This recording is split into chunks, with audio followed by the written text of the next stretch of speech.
Hi மக்களே, இன்றைக்கி நான் வந்து ஒரு இம்பார்ட்டண்ட் விஷயம் சொல்ல போகிறேன். அதாவது இன்சூரன்ஸ் லைனில் மெடிக்ளைமில் நம்ம ஏன் பழைய பாலிசியை தக்க வச்சுக்கணும், அதை ஏன் விடக்கூடாது அப்படின்றத நான் எக்ஸ்பிளைன் பண்ணுறேன். இப்போ வந்து பார்த்திங்கன்னா, இப்போது ஒரு 45-50 வயசு உள்ளவங்க 35 வயசுலேருந்து இல்லை 30 வயசுலேருந்து பாலிசி போட்டுக்கிட்டே ரெனியூவல் பண்ணிக்கிட்டே வருவாங்க. மெடிக்ளைமை ஒரு பெரிய கம்பெனியில் யுனைடெட் இந்தியா இல்லை ஐசிஐசிஐ இல்லை ஸ்டார் ஹெல்த் அந்த மாதிரி கம்பெனியில் ரெனுவல் பண்ணிக்கிட்டே வராங்க. 35 வயசுலேருந்து 45-50 வயசு வரைக்கும். தன்னுடைய குழந்தை வந்து 20-25 வயசு ஆனதும் அதுக்கு ஒரு வேலை கிடைக்குது. அவங்களுக்கு ஒரு வேலை கிடைச்சதும் இவங்க என்ன பண்ணுறாங்கன்னா, கார்ப்பரேட்டில் அந்த பசங்களுக்கு வேலை கிடைச்சதும் அந்த கார்ப்பரேட்டில் என்ன பண்ணுறாங்க, உங்கள் பேரண்ட்ஸ்க்கும் நாங்கள் மெடிக்ளைம் கவர் பண்ணுறோம் அப்படின்னு சொல்லிவிட்டு அவங்க சம்பளத்தில் பிடிக்கிறாங்க. இதனால் அந்த பேரண்ட்ஸ் என்ன நினைக்கிறாங்கன்னா, நமக்கு எதுக்கு 2 பாலிசி, நமக்கு தான் ஏற்கனவே நம்ம ஒரு பாலிசி இருக்கே, இந்த பாலிசி வேணான்னும்போது பையன் என்ன சொல்கிறான்னா, இதில் பெனிஃபிட் அதிகம் அப்படின்னு சொல்லும்போது அந்த பேரண்ட்ஸ் என்ன நினைக்கிறாங்கன்னா, சரி பழைய பாலிசி நம்ம விட்டுடலாம், எதுக்கு இதில் புது பாலிசியில் சம் இன்சூர்டு அதிகமாகவும் இருக்குது, பையனுக்கும் அதில் பிடிச்சிடுறாங்க சம்பளத்தில், நம்ம ஏன் இன்னொரு ப்ரீமியம் கட்டணும் அப்படின்னு நினைக்கிறாங்க. அது ரொம்ப தப்பு. பழைய பாலிசி எப்பயுமே விடாதீங்க. இது எங்களுடைய வருமானத்துக்காக நாங்கள் சொல்கிறோன்னு நினைக்காதீங்க, உங்களுடைய தற்காப்புக்கு தான் நாங்கள் சொல்கிறோம். ஏன்னா நாளைக்கு கிளைம் கிடைக்கும்போது உங்களுக்கு கிடைக்காது. ஏன்னா புதிய பாலிசியில் வந்து உங்களுக்கு 1 இயர் வெயிட்டிங் பீரியட் இருக்கும். 1 இயர் கழித்து தான் எலிஜிபிலிட்டியே வரும். ஏன்னா 50 வயசில் பார்த்தீங்கன்னா உங்களுக்கு பிபி சுகர் ஏதாவது ஒரு கம்ப்ளைண்ட் கண்டிப்பாக இருக்கும். அதனால் உங்களுக்கு எலிஜிபிலிட்டி வராது ஃபஸ்ட் இயரில். செகண்ட் இயரில் தான் உங்களுக்கு எலிஜிபிலிட்டி வரும்.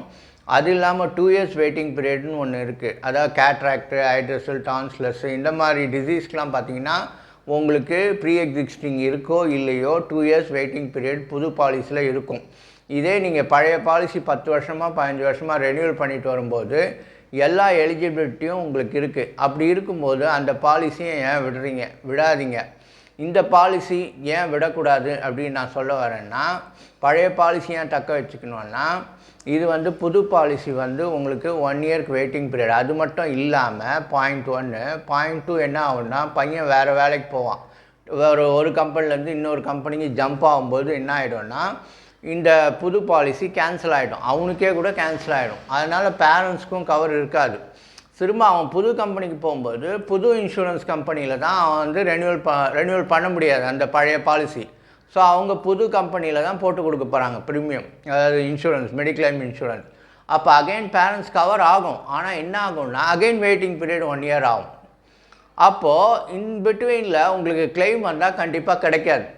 சப்போஸ் பையன் 1 இயர் தான் ஒர்க் பண்ணுறான், திரும்ப இன்னொரு 1 வருஷம் முடிஞ்சதும் இன்னொரு நல்ல கம்பெனி ஹைக்கு கிடைக்குதுன்னு அவன் பெரிய கம்பெனிக்கு போகிறான். அப்படின்னும் போது திரும்ப இன்னொரு கம்பெனிக்கு மாறும்போது உங்களுக்கு மெடிக்ளைம் எப்பயுமே எலிஜிபிலிட்டி இல்லாமையே போயிடுற மாதிரி தான் இருக்கும். ஏதாவது ஆக்சிடெண்ட்டோ இல்லை வேறு ஏதாவது என்ன சொல்கிறது, ஒரு வைரல் ஃபீவரோ அந்த மாதிரிக்கு தான் உங்களுக்கு கிளைம் கிடைக்குமே ஒழிய மேஜர் இல்னஸ்க்கு கிளைம் கிடைக்காது. மைனர் இல்னஸ்னால் ஃபார் எக்ஸாம்பிள் டே கேர் மாதிரி உள்ள கேட்ராக்டுக்கும் கிடைக்காது. ஸோ இதனால் நீங்கள் பழைய பாலிசி வச்சுக்கிறது தான் எனக்கு தெரிஞ்சு புத்திசாலித்தனம். இது 2 ப்ரீமியம் கட்டணும். இன்னொரு பாயிண்ட் வந்து நீங்கள் 2 இதுக்கு வச்சுக்கலாம், தப்பே கிடையாது. ஏன் சொல்கிறேன்னா, ஒன்றுத்தில் உங்களுக்கு வந்து பத்தலை, சப்போஸ் சம் இன்சூர்டு வந்து இதில் கம்மியாக இருக்குது அதில் அதிகமாக இருக்குன்னும் போது 2 பாலிசி யூஸ் பண்ணிக்கலாம். ஆனால் அட் அ டைம் யூஸ் பண்ண முடியாது. ஒன்றுத்தில் எக்ஸாஸ்ட் ஆகிடுச்சின்னா இன்னொரு பாலிசியை நம்ம யூஸ் பண்ணிக்கலாம். அது ஒரு அட்வான்டேஜ். ப்ளஸ்ஸு டிஸ்அட்வான்டேஜ் என்னென்னா, பையன் கம்பெனி மாறும்போது உங்களுக்கு வெயிட்டிங் பீரியட் அகைன் ஸ்டார்ட் ஆகுது. அதனால் உங்களுக்கு கிளைம் கிடைக்காது. புது பாலிசியில் 1 இயர் கழிச்சு தான் கிடைக்கும். ஸோ இது நான் என்ன சொல்ல வரேன்னா, பழைய பாலிசி நீங்கள் விடாதீங்க. இந்த பழைய பாலிசியில் உங்களுக்கு எல்லா எலிஜிபிலிட்டியும் இருக்கிறதுனால உங்களுக்கு புது பாலிசி இருந்தாலும் பழைய பாலிசியில் உங்களுக்கு கிளைம் கிடைக்கும். புது பாலிசியில் கிளைம் கிடைக்கிறதுக்கு சான்ஸ் இல்லை. ஏன்னா பையன் கம்பெனி மாறிட்டே இருக்கும்போது புது கம்பெனி இன்சூரன்ஸ் கம்பெனியில் தான் மெடிக்ளைம் போடுவாங்க. அப்போ புது ரூல்ஸ் வர்றதுனால உங்களுக்கு again and again waiting period வர்றதுனால உங்களுக்கு கிளைம் கிடைக்கிறது கஷ்டம். சப்போஸ் அந்த பையன் நிரந்தரமாக ஒரு 10 வருஷம் 15 வருஷம் வேலை செய்கிறான்னா பரவாயில்ல. பட் அந்த மாதிரி இப்போது நிலைமையே இல்லை. எல்லாம் ஒரு 2 வருஷம் 3 வருஷம் தான் வேலை செய்கிறாங்க ஒரு கம்பெனியில். மேக்ஸிமம் பார்த்திங்கன்னா 2 வருஷம் 3 வருஷம் தான். அதுக்கு மேலே அந்த கம்பெனியில் தங்குறதில்லை. அப்படி தங்கினாலும் அவங்களுக்கு மதிப்பு இல்லை. அதனால் என்ன பண்ணுறாங்கன்னா, புது கம்பெனியை நோக்கி தான் போகிறாங்க.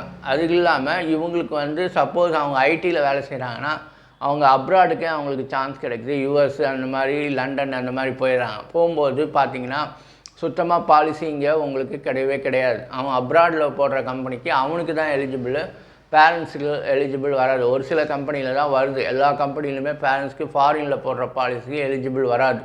சப்போஸ் பேரண்ட்ஸும் போய் ஃபாரினில் தங்குறாங்கன்னா அவங்களுக்கு எலிஜிபிலிட்டி வரும். பட் அது ரொம்ப ரேர் தான். ஸோ நீங்கள் எனக்கு என்ன தோணுதுன்னா, நீங்கள் பழைய பாலிசி விடக்கூடாது. பழைய பாலிசி ஆஸ் எ ஏஜென்ட் நான் என்ன சொல்கிறேன்னா, பழைய பாலிசியை கண்டினியூ பண்ணுங்கள். பையன் போடுறான்னா போடட்டும், அதுவும் நல்லது தான், இருக்கட்டும். பட் பையன் கம்பெனி மாறும்போது நான் சொன்ன மாதிரி உங்களுக்கு எலிஜிபிலிட்டி வராது. அதனால் பழைய பாலிசி வச்சுக்கோங்க. இதுதான் என்னுடைய அட்வைஸ்.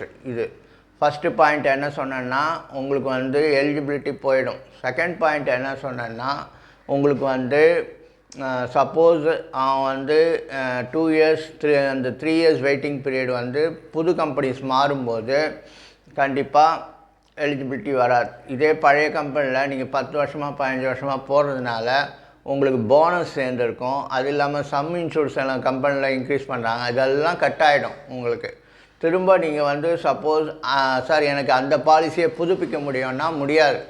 ஒரு நாள் டிலே ஆனாலும் பழைய பாலிசி கேன்சல் ஆனது தான் மெடிக்ளைமில். It is not like life insurance.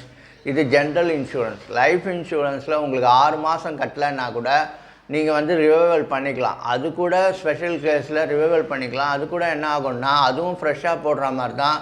வேறு ப்ரீமியம் அந்த அமௌண்ட் மட்டும் சேவிங்ஸ் மட்டும் இருக்குமே ஒழிய கிளைம் அகைன் உங்களுக்கு ஃப்ரெஷ்ஷாக தான் ஸ்டார்ட் ஆகும். 2 இயர்ஸ் கழிச்சு தான் உங்களுக்கு லைஃப் இன்சூரன்ஸில் கூட ஸ்டார்ட் ஆகுது. ஓகேங்களா?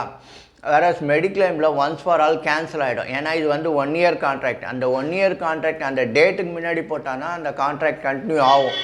சப்போஸ் சார் எனக்கு வெயிட்டிங் பீரியட் இருக்குது 30 டேஸ்னால் அந்த 30 டேஸ்க்குள்ளே கூட உங்களுக்கு கிளைம் வந்ததுன்னா கிளைம் கிடைக்காது.